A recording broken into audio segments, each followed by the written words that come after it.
আচ্ছা তোমরা বলো তো এইরকম মনসা ঠাকুর কি তোমরা কখনো দেখেছো? আমি তো এই ফার্স্ট টাইম দেখলাম, মানে এইরকম ঘটের মধ্যে আলপনা করা মনসা ঠাকুর। তো যাই হোক, তোমরা কিন্তু কেউ ভিডিওটা স্কিপ করো না, প্রথম থেকে শেষ পর্যন্ত কিন্তু অবশ্যই দেখো। তাহলে চলো প্রথম থেকে তোমাদের সাথে ভিডিওটা শেয়ার করি। সো হ্যালো এভরিওয়ান, আমি Arpita and welcome back to my new video. তো বন্ধুরা, তোমরা তো বুঝতেই পারছো দিনটি ছিল মনসা পুজোর দিন। আর এই দিকে দেখো, আমি কিন্তু সকাল সকাল স্নান করে রেডি হয়ে নিয়েছি একটা লাল টুকটুকে শাড়ি পরে।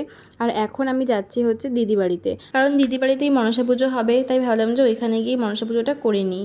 আর এসে তো দেখলাম যে এইরকম ঘটের মধ্যে আলপনা করা মনসা ঠাকুর, এরকম তো আমি ফার্স্ট টাইম দেখলাম। আর দেখেও একটা বেশ ইউনিক মনে হচ্ছিল। তো অনেকেই নাকি এরকম পুজো করে, তো আমার কিন্তু এটা ফার্স্ট টাইমই দেখা।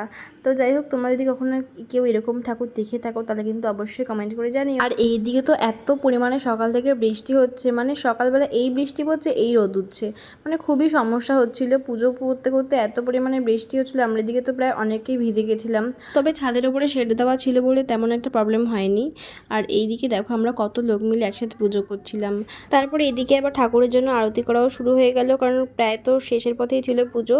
আর তোমাদের সাথে গল্প করতে করতে আমার তো পুজোটা পুরো প্রায় কমপ্লিটই হয়ে গেছে। তারপর আমি ঠাকুরকে একটু আরতি করে নিলাম নিজের মতন করে।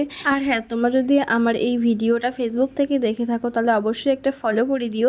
আর যদি ইউটিউব থেকে দেখে থাকো তাহলে অবশ্যই একটা সাবস্ক্রাইব করে দিও। তো যাই হোক বন্ধুরা, আজকের মতন ভিডিওটা এতটুকুই। ভালো লাগলে অবশ্যই লাইক কমেন্ট একটা শেয়ার করে দিও। দেখা হচ্ছে নেক্সট কোনো ভিডিওতে। আর হ্যাঁ, আমাকে এতটা ভালোবাসা দেওয়ার জন্য অনেক অনেক থ্যাংক ইউ, কারণ তোমরা যদি পাশে না থাকতে তাহলে কিন্তু এত ভিডিও আমার ভাইরাল যেত না।